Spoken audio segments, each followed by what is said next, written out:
Muy buenas monstruitos, bienvenidos a otro vídeo más de mi canal. Como veis tengo la pestañita de comunidad, puse una encuesta para ver qué vídeos queríais ver el próximo, bueno en este caso este mes, y ganó análisis de la escena del crimen, así que vamos a ello. Antes que nada hay que aclarar lo que significa escena del crimen, ¿no? O sea, es el espacio físico elegido por el agresor para cometer un delito, así como las zonas circundantes. Normalmente existe la posibilidad de que en un delito haya una única escena del crimen o incluso varias, y todas deben ser analizadas, protegidas y preservadas como fuente de prueba. Ya vimos en el vídeo anterior que subí acerca de recogida de muestras cómo se preserva la escena del delito o la escena del crimen. Es necesario llevar a cabo realmente una buena y adecuada práctica en la investigación de la escena o escenas del crimen en una correcta delimitación de cada escena. Esto ya lo comenté en el vídeo anterior, lo tenéis disponible en la pestañita de criminalística anterior a esta. Es imprescindible también que el investigador a cargo distribuya las tareas del personal adecuado y adquieran responsabilidades. Y el objeto de analizar la escena del crimen por el criminólogo es realmente realizar el criminal profiling. Y el trabajo policial en la escena del crimen es totalmente diferente al trabajo del criminólogo en dicha escena, ¿no? Hasta tenemos como lo que aclaré en vídeos anteriores, lo que sería criminalística, que vendría a ser la policía judicial, y criminología. Pero bueno, esto es simplemente una pequeña introducción para tener claro cosas que ya he nombrado en vídeos anteriores y que si queréis profundizar, los tenéis disponibles en el canal. En este caso voy a dar una vista rápida antes de empezar en materia, hablar del tipo de las escenas y teniendo en cuenta su tipología y temporalidad. Vamos a hablar un poquito, una pincelada nada más de la inspección técnico-policial o inspección ocular, que es la realizada por la autoridad judicial, que se conoce como lo que vendría a ser el reconocimiento judicial de la escena del crimen. Los pasos a seguir, así muy rapidito, vendría a ser observar la situación. En segundo lugar, fijar la observación anterior por medio de fotografías. Las fotografías deben ser de la totalidad de los lugares que forman parte de la escena. Primero se empieza por una vista general y se va concretando más con respecto a todos los elementos que tenemos en la escena del crimen. Se debe examinar la escena con su equipo y acordonar la zona y establecer los espacios. Después establecer la muerte real de la víctima, en el caso la data de la muerte, o en caso contrario debería acudir el equipo sanitario si la víctima no es mortal. Después sería la recogida de indicios debidamente, ya hablamos de la cadena de custodia en el vídeo anterior con respecto a la recogida de muestras. Y por último, documentar las actuaciones y observaciones que se llevan a cabo. Hay que aclarar también, antes de entrar con respecto a las escenas específicas, de que hablando un poquito más en este campo, ¿no?, las diferencias entre criminalística y criminología. Primero, de las semejanzas. Ambas estudian el delito. Ambas observan la escena del crimen y plantean problemas y realizan hipótesis. ¿Qué pasa? Que se diferencian en que la criminalística tiene un punto de vista biológico, determina la forma del delito, se apoya en técnicas propias y tiene por objeto la comprobación del delito y el descubrimiento del delincuente, cosa que difiere de la criminología en que realmente se basa más en la moralidad del ser humano, no tiene en cuenta un punto de vista biológico sino psicológico.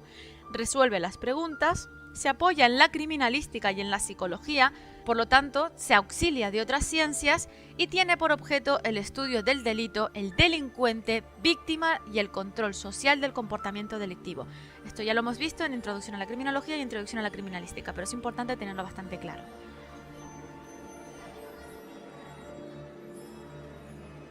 Antes de indagar sobre la parte criminológica con respecto al análisis de la escena del crimen, vamos a hablar un poquito más sobre la inspección técnica pericial del lugar de los hechos. En este caso tenemos que tener en cuenta las técnicas que se usan para aproximarse a la escena. Tenemos la técnica de la espiral o del reloj. Se recorre y se recogerá todo el espacio a analizar en forma de espiral. Se recomienda solo en espacios pequeños. Se toma como referencia al centro del hecho delictivo si se conoce. En caso de no conocerlo, se realiza en sentido inverso desde fuera hacia adentro. Y en el caso de que se trate de un delito de incendios o de explosión, la espiral comienza desde fuera hacia adentro, siendo al revés. Tenemos también la técnica de división en cuadrados, donde se examina cuadro a cuadro tanto el suelo, la media altura y la parte alta. Se sigue la numeración en forma de zigzag. Tenemos también el método de franjas y línea, el paralelo. Requiere varias personas en línea avanzando hacia adelante en una misma dirección. De hallarse algún elemento, se da aviso sin tocar al responsable del equipo y sin tocar el propio ítem. Método de cuadrilla o rejilla.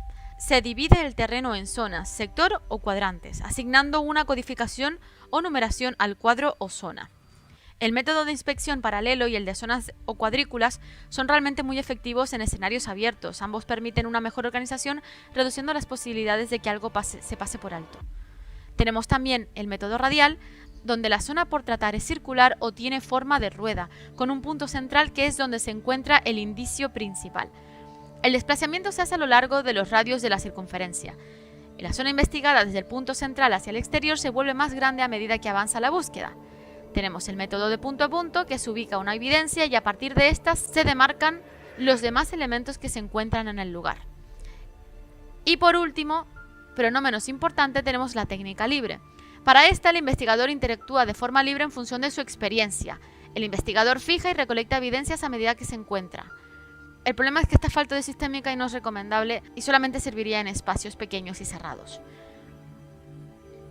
Ahora sí vamos a centrarnos en lo que nos interesa en este vídeo. Hay que recalcar que una de las características del criminólogo es buscar las características que son específicas de un agresor en un escenario criminal. Es lo que se conoce como huellas psicológicas o huellas de comportamiento.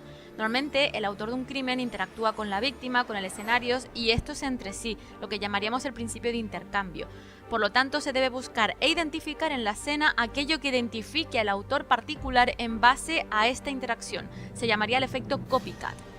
¿Y si qué tipo de sujeto es capaz de realizar una escena del crimen como esta? Es lo que primero que hay que preguntarse. Entonces, para ello debemos analizar el tipo de la escena o escenas, la localización de las escenas y la temporalidad de las escenas. Vamos a hablar sobre los tipos de escenas. En primer lugar tenemos las escenas puras, ¿no? Que son donde la evidencia no ha sido modificada, el agresor no ha alterado nada y comete el delito y se marcha. En segundo lugar, tenemos las escenas simuladas. El agresor modifica de forma intencionada el escenario, crea una situación falsa con objeto de evitarse sospechoso, quita o añade algo de la escena, como por ejemplo un homicidio con apariencia de robo o cualquier tipo de simulación de escena, con el objeto de protegerse a sí mismo. En este caso, encontramos lo que llamamos actos de precaución, donde se eliminan los indicios, y la simulación de la escena, que sería añadir otras cosas al objeto de confundir al investigador, también para poder proteger el honor de la víctima, por ejemplo en caso de suicidios, violaciones, etc. Y en tercer lugar, pero no menos importante, tenemos las escenas amañadas, en las que nos encontramos dos componentes. Uno, la acción primaria, que está compuesta por la conducta del asesino y de la víctima. Por ejemplo, un asesino que lava, traslada a la víctima a un lugar confortable, le pone una postura digna, le añade adornos, flores, la maquilla, la pone junto a la víctima cosas que le gustaron en vida, con tal de apaciguar su propio remordimiento. Y en segundo lugar, la relación del infractor con la víctima. Realmente esto es la pura acción de deshacer lo que ha hecho. Intenta demostrar que tiene remordimientos. Por ejemplo, simuló un suicidio para ocultar realmente el homicidio. En estas escenas también nos encontramos con dos situaciones. Una, cuando el cuerpo de la víctima está manipulado por el agresor que quiere cambiar el escenario del crimen, o cuando el cuerpo está en pose o exhibido puramente por gratificación personal del autor, ya que está, como por así decirlo, mostrando su obra. De manera que hay que analizar correctamente la escena del crimen. Tenemos que estudiar el comportamiento del agresor, tenemos que estudiar el comportamiento de la víctima para poder reconstruir lo que ha pasado en esta escena. Es lo que vendríamos a decir lo que es un análisis victimológico. Y también tenemos que tener en cuenta las red flags, ¿vale? Las banderas rojas. Un perfilador siempre tiene que tenerlas en cuenta, porque son señales que le permiten identificar cuándo una escena está amañada y cuándo no. Ya que los escenarios de un crimen tienen realmente un orden lógico, normalmente, ¿no? Tienen un inicio y tienen un final. Entonces, normalmente la manipulación de la escena se suele hacer al final, y los indicios permiten la reconstrucción para descartar el amañamiento o confirmarlo. Con respecto a las áreas de las escenas manipuladas, tenemos que analizar inconsistencias. Primero en la víctima, por ejemplo, en caso de que tenga apariencia de suicidio, pero no concuerde que no tenga residuos de disparo. O en la propia escena, que por ejemplo en una apariencia de robo se produce un asesinato, pero no desaparecen ciertas cosas, por lo menos no las de valor. Incluso en lugares distantes a la escena, por ejemplo un homicidio también bajo apariencia de robo, pero los efectos supuestamente robados aparecen abandonados en un lugar distante o medianamente cercano. E incluso otros, por ejemplo el traslado de la víctima. Pero bien, continuamos con el tema para no hacerlo demasiado extenso. También tenemos que hablar de los motivos por los que se suele simular las escenas. Por ejemplo, ya sea por codicia, para obtener dinero o propiedades. En este caso, determinados suicidios pueden simular un homicidio para cobrar un seguro. Normalmente las aseguradoras usan perfiladores para buscar una simulación. Pueden ser también por venganza, ya sea por deseo de hostilidad e ira, incriminando a una persona odiada. Normalmente otras veces la víctima es el objeto de la venganza y lo que es un asesinato se significa como un suicidio o muerte autoerótica. Por ejemplo, otro de los motivos podría ser atención. Simulan, falsas agresiones o crímenes con la intención de obtener la atención y cuidados de las autoridades e instituciones, o en caso de denuncias falsas de agresiones sexuales o incluso de violencia de género, que ahora está siendo bastante común. De hecho, ahora tenemos un caso muy mediático, como podría ser el de Amber Heard y Johnny Depp. Incluso otro podría ser un juego de confusión para escenificar otra causa de la muerte que parezca que no lo es. Se suele dar sobre todo en suicidios y homicidios. Tipos de ubicación de las escenas. Nos encontramos con escenas interiores, que son aquellas en las que el crimen se produce en el interior de una estructura protegida a la acción de la naturaleza, como pueden ser casas, cuevas, hoteles, naves, etc. Exteriores, que son aquellas en las que el crimen se produce en el exterior, es decir, con exposición a la acción de la naturaleza, como pueden ser parques, bosques, descampados, etc. También puede ser en vehículos, en el interior de los mismos, ejemplo un coche, un autobús, un camión, un avión, un tren, barcos, cualquiera. Y bajo el agua, en caso de medio acuático, por ejemplo, pueden ser ríos, pantanos, mares, océanos, pozos, etc. Temporalidad de las escenas. Aquí hay que diferenciar el lugar en el que la víctima es atacada del lugar del que es trasladada, del lugar en el que es encontrada, porque pueden ocurrir dentro de una misma casa o en lugares diferentes. Hay que tener en cuenta también el punto de contacto, que es el lugar concreto en el que el agresor se aproxima a la víctima por primera vez, y el lugar donde se entabla conversación con ella, el lugar en el que la atrapa o el lugar incluso del ataque. Así que tenemos que distinguir en este caso entre escenas primarias, secundarias, intermedias y final. Escenas primarias. Es el lugar donde el delincuente realiza el asalto sobre la víctima, donde invierte mayor tiempo en relación con el resto de las escenas. Aquí es donde gran cantidad de evidencia física aparece, aunque no siempre tiene por qué ser así. Realmente también es la escena más importante para realizar el perfil criminológico, en la que tenemos que tener en cuenta que puede haber escena primaria con varias víctimas o una escena primaria para cada una de las víctimas de forma independiente en caso de que hayan varias víctimas y no solamente una. Y puede coincidir también con la escena final donde se deja el cadáver. Escena secundaria. Es el lugar donde acontece alguna interacción entre el delincuente y la víctima. Pueden haber de hecho varias escenas secundarias y aquí la interacción es menor cuantitativamente con respecto a la escena primaria. Y puede ser incluso el lugar en el que se abandonó el cadáver. Escena intermedia. Son las que se producen entre la escena primaria y las escenas secundarias. Son aquellas que sirven para dar traslado a la víctima desde la escena primaria hasta el lugar donde se pretende dejar el cuerpo. Se puede decir que también es una especie de subescena secundaria. Y por último, la escena final. Es que es el lugar donde acontece alguna interacción entre delincuente y víctima. Puede concurrir con varias escenas secundarias. Aquí la interacción es menor cuantitativamente también que la escena primaria y puede ser el lugar también donde se dejó el cadáver. Es un poco complicado ya que muchas de las escenas pueden coincidir. Pero bueno, vamos a finalizar el vídeo con los elementos tomados por el autor de la escena del crimen y los elementos dejados por él mismo. Puede averiguarse qué elementos han sido tomados en la escena del crimen si se comprueba que había en ella antes de la comisión de un delito, lo cual suele ser bastante complicado en muchos casos. En la búsqueda de objetos se tiene que mirar que hayan cosas nuevas, que no están ahora que deberían estar, o que son las mismas que estaban antes, o cosas que hayan sido usadas en el momento. Los elementos tomados suelen ser evidencias, que son elementos que el delincuente cree que le vinculan con la víctima o con el crimen y es un acto de precaución que tiene un fin concreto o están relacionadas con la propia motivación del acto criminal.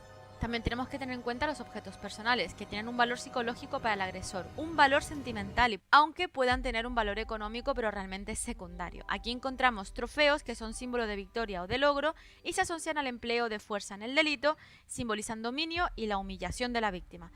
Y souvenirs, que son recordatorios de una experiencia placentera, se asocian con la satisfacción de la necesidad de confianza y simbolizan la retroalimentación del acto o la fantasía del propio agresor. Con respecto a los elementos dejados por el autor en la escena del crimen, suelen ser mensajes comunicativos del autor, que son actos que realiza el agresor con el fin de retar a la policía o someter a la víctima para que realice sus fantasías. Mensajes del autor. Podemos encontrar escritos que sean realizados por el autor o por la propia víctima a petición del autor. En el caso del autor procede un informe grafológico del mismo. Pueden dejar mensajes también verbales, el lenguaje empleado por el agresor durante el delito, así como el lenguaje que el agresor solicita que use la víctima. Mensajes simbólicos que están relacionados con la posición del cuerpo de la víctima. En todo caso, tanto si la víctima está viva o muerta, el cuerpo es una extensión de la escena del crimen. De ahí que sea tan importante, ¿no?, el perfil victimológico. También puede ser el propio cuerpo de la víctima como parte del mensaje. Puede ser tanto como mensaje para los demás, donde la posición comunica algo a alguien de forma particular o colectiva, por ejemplo a la policía o medios de comunicación. Puede ser como parte del ritual, que la posición refuerza la fantasía del agresor, o como significado íntimo del agresor. La posición del cuerpo tiene un importante significado personal en algún aspecto, ya sea social, familiar, psicológico, etc. Ya hasta aquí este súper resumen que me he mandado para poder explicar esto de forma más dinámica y sencilla posible. Espero que os haya gustado, espero que haya sido, dentro de lo que cabe, no demasiado soporífero y que hayáis entendido y aprendido, porque es mi principal objetivo con todo esto. Así que si os ha gustado el vídeo, dale like, suscríbete si no lo estás, dale a la campanita para estar pendiente de mis novedades y se agradece todo tipo de difusión. Así que nada, nos vemos en el próximo vídeo y hasta entonces, pórtense mal, monstruitos.